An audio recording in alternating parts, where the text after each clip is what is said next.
अहले अरब की हालत जार पर कुड़ने के अलावा आप अपनी खलवत और तन्हाई में जिंदगी और कायनात के राजों पर भी गौर व फिक्र किया करते थे और सोचा करते थे कि जिंदगी क्या है, कायनात क्या है, ये चांद सूरज सितारे क्यों कर बने, कायनात क्यों तख्लीक की गई, किसने की, जिंदगी का ज़ुहूर कब हुआ, कैसे हुआ। ये वो दिन थे जब आप तन्हाई में गौर व फिक्र की जरूरत के साथ साथ इबादत को भी लाजिमी समझते थे। इबादत आपकी रूह की जरूरत थी, लिहाजा आप रमजान भर गारे हिरा में क़याम फरमाते, आने जाने वाले मिस्कीनों को खाना खिलाते और बकिया औकात अल्लाह ताला की इबादत में गुजार देते। गारे हिरा मक्का मुकर्रमा के मशरिक में खाना काबा से कोई 3 मील दूर जबल उन नूर की चोटी पर वाक़ है। खलवत और गोशाए तन्हाई की तलाश में आप गारे हिरा पहुंचे। ये चूंकि काबा के सामने था और वहां कामिल तन्हाई और यकसुई थी, इसीलिए आपको बहुत पसंद आया। रमजान का महीना और पीर का दिन था। आप गारे हिरा के अंदर जिक्र इलाही और इबादत में मशगूल थे कि यकायक जिब्रील अलैहिस्सलाम नाजिल हुए और आपको वही और नबुव्वत से नवाजा। सैयदा आयशा रजी अल्लाह अन्हा फरमाती हैं, रसूलुल्लाह सल्लल्लाहु अलैहि वसल्लम पर वही का आगाज नींद में अच्छे ख्वाब से हुआ। आप जो ख्वाब देखते वो सफेदाए सहर की तरह नमूदार होता।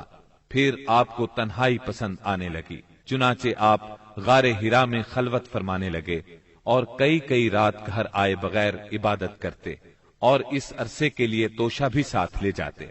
फिर सैयदा खदीजा रजी अल्लाह अन्हा के पास तशरीफ लाते और उतनी मुद्दत के लिए फिर तोशा ले जाते, यहां तक कि आप गारे हिरा में थे कि आपके पास हक आ गया, यानी फरिश्ता आपके पास आया और कहा इकरा, यानी पढ़िए। आपने फरमाया मैं पढ़ना नहीं जानता।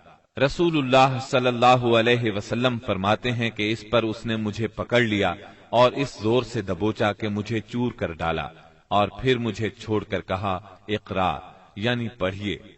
मैंने फिर कहा मैं पढ़ना नहीं जानता। उसने फिर मुझे पकड़कर दबोचा और चूर कर डाला, फिर छोड़कर कहा इकरा, पढ़िए। मैंने फिर कहा मैं पढ़ा हुआ नहीं हूं। अब उसने तीसरी बार दबोचा और कहा इक़रा बिस्मि रब्बिकल्लज़ी खलक़, खलक़ल इंसान मिन अलक़, इक़रा व रब्बुकल अकरम, अल्लज़ी अल्लम बिल क़लम, अल्लमल इंसान मा लम यअलम। पढ़ अपने उस परवरदिगार के नाम से जिसने पैदा किया, इंसान को लोथड़े से पैदा किया। पढ़ तेरा रब बड़ा करीम है, जिसने कलम के जरिए से इल्म दिया, इंसान को वो बात सिखाई जिसे वो जानता न था।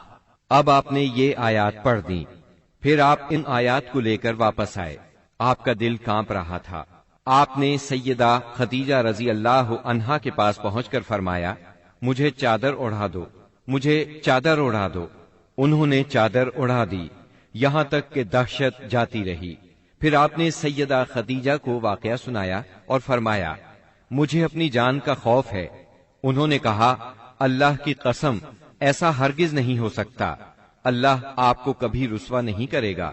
आप सिला रहमी करते हैं, बेसहारों का बोझ उठाते हैं, खाली हाथ लोगों की मदद करते हैं, मेहमान की मेहमानी करते हैं और हक के सिलसिले में पेश आने वाले मसाइब में मदद करते हैं।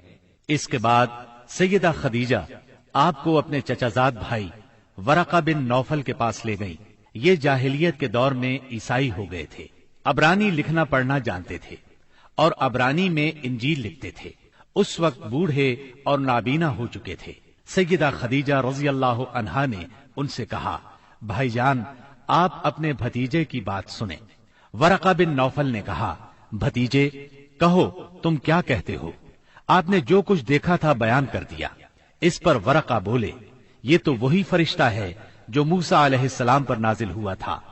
काश मैं उस वक्त जिंदा होता जब आपकी कौम आपको निकाल देगी। आपने हैरान होकर फरमाया, मेरी कौम मुझे निकाल देगी। वरका बिन नौफल बोले, हाँ, कोई ऐसा आदमी नहीं जो तुम जैसा पैगाम लाया हो और उससे दुश्मनी न की गई हो, और अगर मैं उस वक्त तक जिंदा रहा तो तुम्हारी जबरदस्त मदद करूंगा। लेकिन इसके बाद जल्द ही वरका बिन नौफल फौत हो गए اور ادھر وحی کا سلسلہ رک گیا۔ وحی کی بندش سے آپ کو سخت رنج و ملال ہوا، لیکن مصلحت الہی اسی میں تھی، کیونکہ اس طرح خوف جاتا رہا، معاملے کی نوعیت سمجھنے کا موقع ملا، اور دوبارہ وحی کی مشقت برداشت کرنے پر طبیعت صرف آمادہ ہی نہیں ہوئی بلکہ ایک گونا شوق اور طلب بھی پیدا ہوئی، اور آپ دوبارہ وحی کا انتظار کرنے لگے۔ ادھر آپ گوشہ نشینی کی بقیہ مدت پوری کرنے کے لیے ورقہ کے پاس سے پلٹ کر دوبارہ غار حرا میں تشریف لا چکے تھے۔